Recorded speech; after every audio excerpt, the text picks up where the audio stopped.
Hey interwebs, welcome back. Mole Gamer here. Stadia. I want to talk about Stadia. For those of you who don't know, quick blurb on it is, it's this Google service where Google's going to be streaming games and stuff like that, game content, and more or less with Stadia, the idea is that hey, you can be playing a game somewhere on maybe an old laptop, excuse me, on an old laptop or something like that. And then all of a sudden, like, oh, hey, I got to leave the house, got to go to work, got to go to school, whatever. So then you could, like, say, stream it from your phone and pick up exactly where you left off. No big deal. You know, like Sony's already got their PlayStation Now service, so they're doing their streaming and stuff like that. And that's, you know, pretty much the same idea, except with the PlayStation Now, you needed a 3G Vita or something like that to stream it on the go, unless you had, like, you know, keep your cell phone, you know, on a hotspot all the time and playing your Vita that way. So it's trying to do that and make it ubiquitous. So you're not doing it with any specific set of hardware. It just has to be able to run Chrome.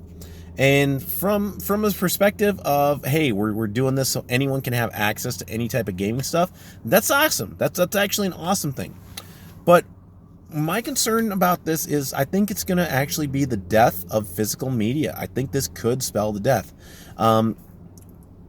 The setbacks, let me put people like myself at a little bit at ease who love their physical libraries. I think the setbacks for it are going to include stuff like, hey, the infrastructure's not there. I mean, if you look at something like PlayStation SharePlay, so if you have PlayStation 4, you can SharePlay something with another person, and that just means like, hey, I could have my copy of Soul Calibur 4 in my PlayStation 4, and I could say, okay, well, hey, I could go to, you know, my friend who's 100 miles away from me, because hey, let's play some Soul Calibur tonight. Pop it in mine, and then SharePlay it, and then we could both be playing as if we're playing with one copy of the game on the same PlayStation. Thing is if you're in the Midwest like I am, internet's not the greatest out here. We don't have fiber everywhere or stuff like that. In fact, speeds for us are about, like, average person, 100 meg up and 100 down.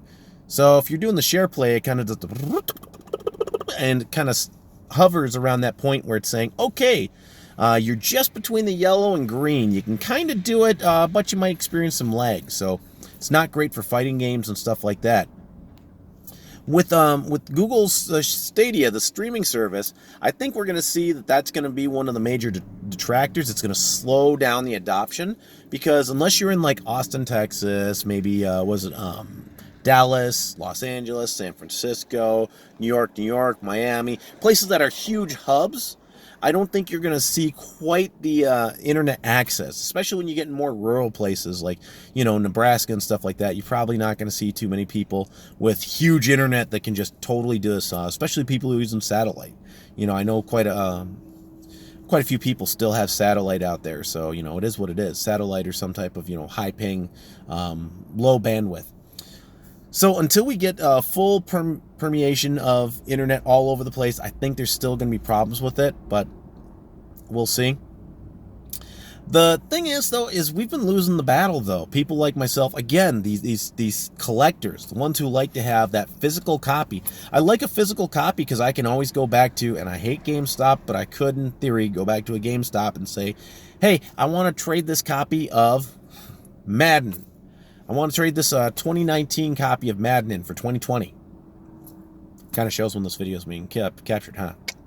But I want to trade this copy of Madden in, last year's copy, for the new one. I could at least get something back on my return. When it comes to these newer ones, it's going to be like, hey, I have this sandwich. You can see my copy. It's right here in between my fingers. I'm holding it. You don't have anything. I've said this on previous videos, how I really don't like the digital. I know they like to do stuff like that because it's easier for a publisher, especially like an indie publisher. My first game, if I ever published one, would be a digital only for the time being, because quite frankly, I don't know that I could just kick out a crap ton of physical copies, you know, to meet any demand, you know. But I will always pay the little bit extra for the physical copy. I got Resident Evil 2, the remake, physical copy, Deluxe Edition Day 1, which all it does, the difference is it says Deluxe Edition on the packaging versus, you know, if you bought it just the regular. So I kind of got screwed there. I was hoping for some artwork or something, Capcom. You screwed me. But basically, the physical copy is something that you can have, you can pass on. When I broke up with my ex, um, what ended up happening was somewhere in the breakup, my copy of Panzer Dragoon Saga was lost. And at that point in time, it's like, dang, looking at it now, because that game is freaking $1,200 is that's not the highest I've seen it, but that's the average I've seen it. Might change depending on when this video is posted, but or when you're watching it. But I've seen it fluctuate from like $2,000 to I think the lowest I've seen for a loose copy was like 600. So that game is very, very monetarily expensive, And they have these Nintendo World Championship cartridges and stuff like that, and those ones are basically like $20,000 for that. So those are ones where it's like, okay, do you really want to have something like that appreciates in value? So I like having the physicals. Yeah, it looks impressive in a library, stuff like that. But I like having the physicals because for me, it's something that I can trade it back in, or I can collect it. I can pass it on to my kids, Plus, now here, conspiracy theory, whatever you want to call it. I actually am concerned about censorship at some point, because with stuff like, look at Disney's Song of the South. Getting a copy of Song of the South is very rare. It's a movie. Some people still like it. Some people don't. People will be like, why do you want to see that? It's a part of history, guys. Okay? I know there's stuff that's problematic about it, but it's a part of history. And what happens when, say, like, I don't know, there's a game came out called Girl Fight. Very very sexy type game. It's all in Dead or Alive and stuff like that. What happens if an ideology pops up and they say, oh, you can't show women in bikinis, you can't show big-breasted women because of whatever? What happens if something like that does? And then all copies of Dead or Alive are gone, right? Probably not going to happen. But if the wrong people happen, then the people who have those physical copies are still going to be able to say, hey, I have this. This is a preserved piece of history. Whereas everything that's digital can be gone again, just like that. And that's things that I really have concerns about. Especially there are games. What was it? There was like the Mortal Kombat 2 arcade game was posted on PlayStation Network. Well, I had that. I bought it when it first came out. And then they zapped it away. It's no longer available on PlayStation Network as a digital, because they came out with the Mortal Kombat trilogy, which was basically the 3 Mortal Kombat games in one package. And so people are like, well, you got a better thing. Well, I still had the original, which I still liked, and I paid for it. And Mortal Kombat 2 is the only one I really go back and play of them anyway.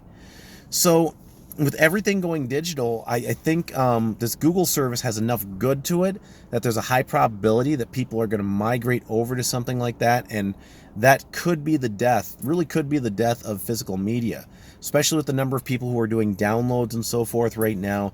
I'm also concerned that, like, if it being agnostic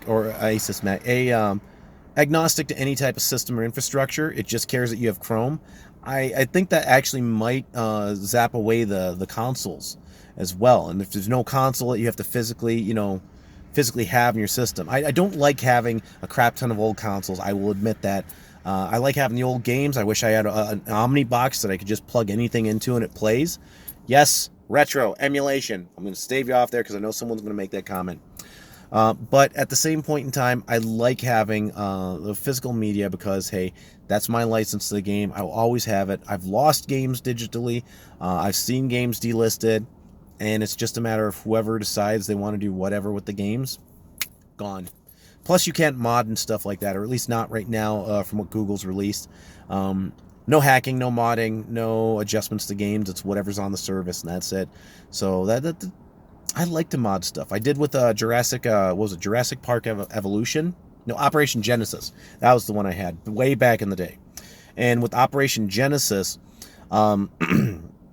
I think the game only allowed you on PC originally to have like 60 dinosaurs in your park. But I hacked it, and I actually had it where I had 2,000 dinosaurs in the park at one point. Yeah, they were pretty much on top of each other, but I liked it because my PC could handle it. And yes, I was playing it with a PC that was well overqualified, but it was still a good game until Evolution came out. Evolution's way better. Love Evolution. Um, Overall, though, I mean, my concern is not, again, not having the physical copies and stuff like that. I think that's going to go away, because as the convenience factor of just going to something like Stadia, just going to something like a streaming service is going to basically say, hey, we no longer need these services. We no longer need to have these physical boxes. We no longer need to. It's just going to be more. It's just going to be more. Hey. Play it on our system, and then whatever. I don't think Google's going to be the only one. I think Microsoft's going to have their stuff.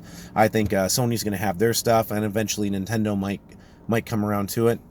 But ultimately, I mean, I lament the notion that the old consoles will go away. I started with consoles. I will probably always keep something around to play my old games. In all honesty, because I'm kind of a diehard when it comes to that. I mean, I really like physical media. There's something about being able to share stuff around, being able to just, here you go, do whatever. Great. There are people who are saying that this whole Stadia thing might be like VR, where it's, hey, we're going to try it, and it's going to go, try it, go, try it, go. Kind of like PlayStation now has been the most successful with this, because you can play, PlayStation 4 games. I think they've done some trophy-enabled PS2 games on there. I know they've done some more recent PlayStation 4 games as well. It's mostly PlayStation 3. So I'm hoping it fails, or I'm hoping that physical media finds a way to stay around. But I think this might actually be the nail in the coffin once this gets going, because people just aren't giving the love anymore. People just aren't giving the love to the physical copies. But hey, comments below, and like, subscribe, comment, share. Catch you next time.